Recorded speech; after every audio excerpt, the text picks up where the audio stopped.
కంటి ముందే నందనం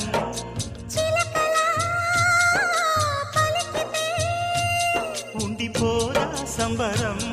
ఉండే కాదా మందిరం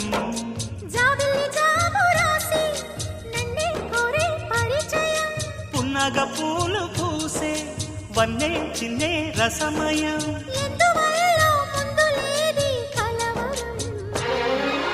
అగిరి పడిన పెదవికేంటి అర్థం అడుగుతోంది